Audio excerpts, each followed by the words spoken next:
No, I'm not worried at all. I rely on God, Allah. So when we look at intra-communication in another dimension as well from an Islamic perspective, so within yourself, there is a balance that takes place. There is an interplay that takes place, so to speak, between your mind, your heart, and your nafs. So, for example, your mind, this organ within yourself, or the component within yourself that is connected with your senses that are able to see and interact with the material world, with the physical world. Okay? So your mind, it processes, okay, what I see, what I touch, what I'm feeling, what I'm smelling, what I'm tasting. So all of these different things. So essentially your senses, it has the ability to make certain decisions. Okay, so for example, Allah subhanahu wa ta'ala, he says that he would grab Abu Jahl, Nasiyatan Kadhib Khatiya, by a lying, sinful forelock. So he'll grab him by his lying, sinful forelock. So the Quran over 1400 years ago talked about the forebrain and how it is going to be grabbed. Now, we understand now by science today just a little bit about the creation, and we understand that that's where a lot of decisions, those are where decisions are made. So those are where your moral decisions are made. So if you are going to lie, then that is going to be activated. The forebrain is the component of the brain that would be activated. So you have your mind, okay? Your mind, which a lot of times will be based in logic and reasoning, and is wired or connected to the external material senses, okay? Now,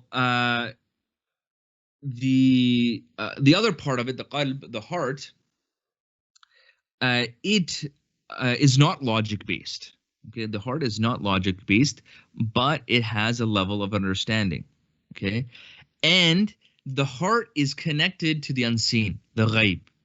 Your heart is connected to the unseen, and the heart, it instills in you the ability to make you could say, analytical and rational decisions. So, for example, a company will make a decision on its employees where they won't care about the well-being of the employees, perhaps, if they can get away with it, giving substandard working conditions, cutting their pay, doing whatever they can to increase their bottom dollar, they'll perhaps do it. And you would say to them, what a heartless company. You're such a heartless monster. So they're making a decision that if you were to maybe put it to some type of analytical computer program, would make the best business sense. But then people will say, this is not right. Why would human beings say to moral things that is not right? Why would a human being say, oh, look at it, how praiseworthy that is, that mother and father sacrifice themselves for their child? It doesn't make sense on a logical and a rational level that you would sacrifice your existence for somebody else, okay? Or that would be praised within society.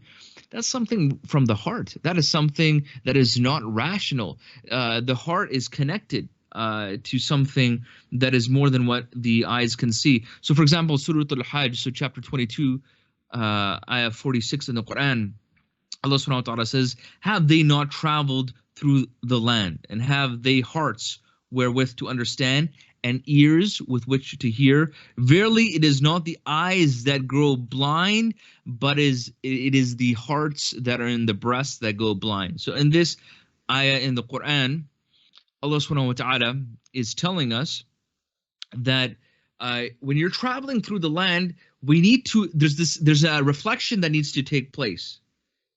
And and there's many ayat in the Quran actually that tell us to do this. Reflect upon these people that existed before you and what was their end. And if these people were disobedient to Allah subhanahu wa ta'ala, then what was the deeper meaning behind their end? And only the heart can see that. Only the heart can see that. Because guess what? If you just look at it from a logical, rational perspective, oh, that society ended because of a drought, poor vegetation, there was political factors, et cetera, et cetera. Oh, and that's how maybe you could explain the pandemic now. Just look at it from a rational perspective. Oh, diseases and viruses are mutating and all these different things. But you're still, Allah subhanahu wa ta'ala is saying that person is blind. Even though their senses might physically be still operating. You take an eye test, there's no difference between that person and anybody else.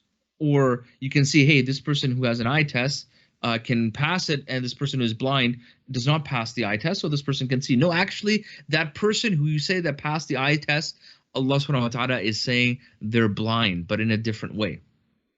Okay, so your heart has a voice in this interplay, or is part of this interplay in this inner voice that you have, this intra-communication, and your nafs.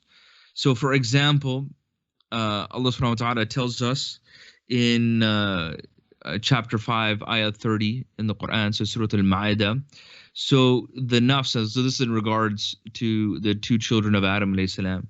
So the nafs of the self of the other encouraged him and made fair seeming to him the murder of his brother, and he murdered him and became one of the losers.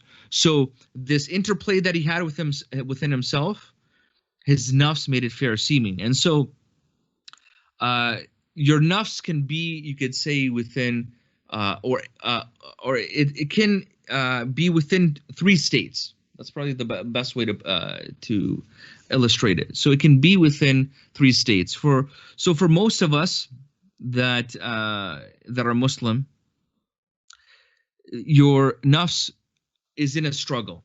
Okay, so nafs al-lawama. Okay, as mentioned in Surah Al-Qiyamah ayah, so chapter 75, ayah 2. So it's a self-reproaching soul. This nafs that may do some haram, it repents, it sins, but it's still trying to connect to Allah subhanahu wa ta'ala. It does good deeds, so it's in this struggling state.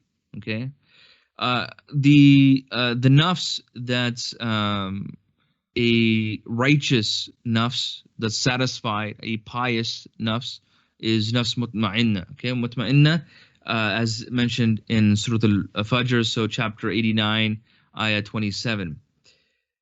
And then the nafs that is a sinning nafs. Okay, so a sinning soul, amara bisu, okay, as mentioned in chapter 12, ayah 53 in the Quran. Now, all of these things, so your mind, your heart, your nafs, there's this interplay that occurs between them. And our goal is to have our inner voice strengthened through Iman. Okay, so Iman strengthened intra-communication. So ISI, if you will. Okay, so Iman strengthened intra-communication. That's what you want to try to develop. Okay, so your thoughts, your feelings, your mind, the way that you process things, your natural disposition from your nafs becomes in alignment with what is pleasing to Allah subhanahu wa ta'ala. So what we feel is this is going to be the most successful outcome of an individual is when the creator is in line with the guidance, the hidayah of the creator. Do I feel that the New York police are providing enough protection, or do I have to have protection of my own? I look for protection from Allah.